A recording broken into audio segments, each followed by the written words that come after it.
खबर UP live, आपकी खबर तेज असर।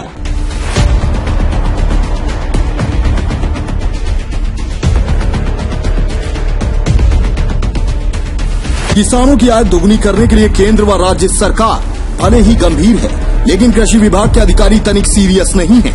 इसीलिए वे शासन की किसान कल्याणकारी योजना में जमकर भ्रष्टाचार कर रहे हैं। सरकार की गाइडलाइन के नियमों की धज्जियां उड़ाते हुए कस्टम हायरिंग सेंटर व फार्म मशीनरी बैंक में करोड़ों का घोटाला किया गया है।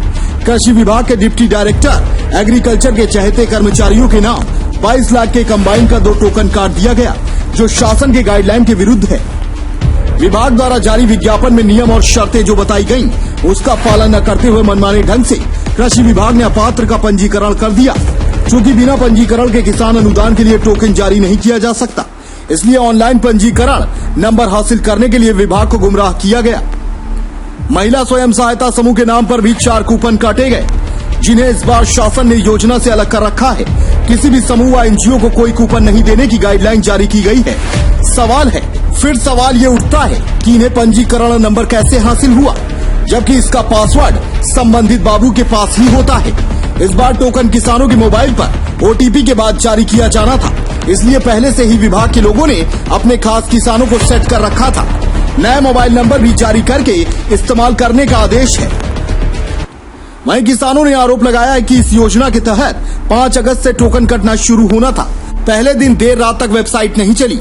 अधिकारी और बाबुओं ने किसानों को बताया कि अभी कोई जल्दी नहीं है, टोकन कल कटेगा।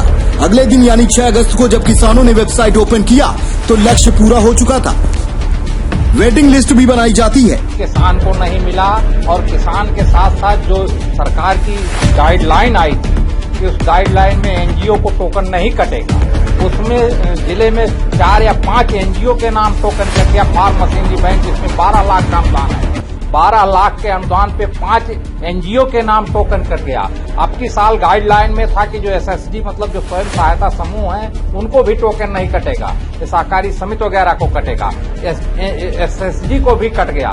जितना ये एनजीओ, एसएसजी और कस्टम हायरिंग का तमाम व्यक्तिगत रूप से और यंत्रों का व्यक्तिगत रूप से जितना भी टोकन काटा गया है, कृषि विभाग कटाया गया है, उसमें सबका सब 90% क्या 95% पूर्ण रूप से भ्रष्टाचार वो युक्त है और वो पूर्ण रूप से भ्रष्टाचार के पूरा भेंट चढ़ गया है। ताकि यदि कोई कूपन लेकर भी यंत्र न क्रय करे तो उसकी जगह वेटिंग वाला आवेदन स्वीकृत कर लक्ष्य प्राप्त किया जा सके।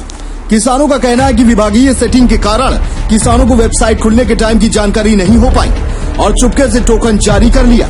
रेलवे विभाग के तत्काल टिकट घोटाले की तरह यह करोड़ों का घोटाला किया गया है।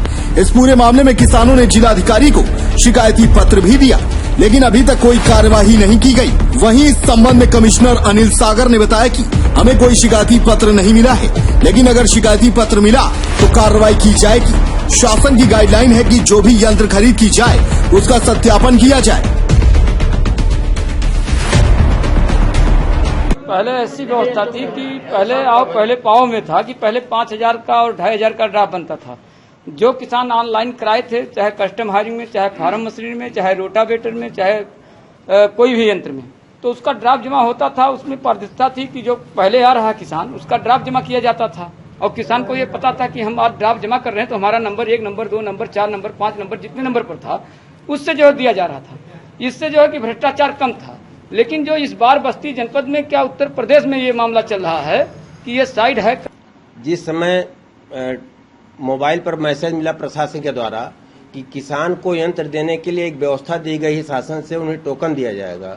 जब किसान को यह पता चला कि फला डेट में यह तय किया जाएगा, तो सारे किसान जिसके पास वो संसाधन था, वो व्यवस्था थी, सारे लोग अपने मोबाइल के माध्यम से, कंप्यूटर के माध्यम के, लैपटॉप के माध्यम से 3 घंटा हर किसान परेशान रहा कि कब कंप्यूटर खुले और हमारा टोकन हो जाए। शासन के निर्देश है कि जो भी योजना चलाई जाए उसमें एक बार जब या तो लाभार्थी परख हो या इक्विपमेंट्स वितरित किए जाएं, तो योजना संचालित होने के तुरंत बाद सभी लाभार्थियों का फिजिकल वेरिफिकेशन भी किया जाए।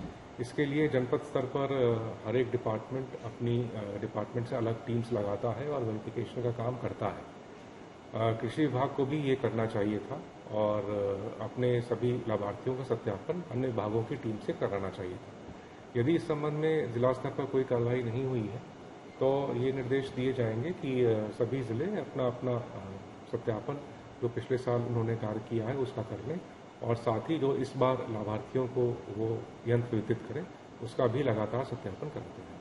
सर, इस बार जो टोकन कटे हैं सर्वर डाउन होने के बाद उन जो जरूरतमंद किसान थे उनका टोकन नहीं कट पाया है और कुछ ऐसे लोग विभागीय जो तालमेल रखे तो उनका टोकन कटे, इस पर क्या कहेंगे? देखिए, जब भी सर्वर डाउन होता है तो टोकन कटना नहीं चाहिए था, क्योंकि अब कंप्यूटरीकृत प्रणाली लागू कर दी गई है और मैनुअल इंटरवेंशन बिल्कुल ही जीरो कर दिया गया है।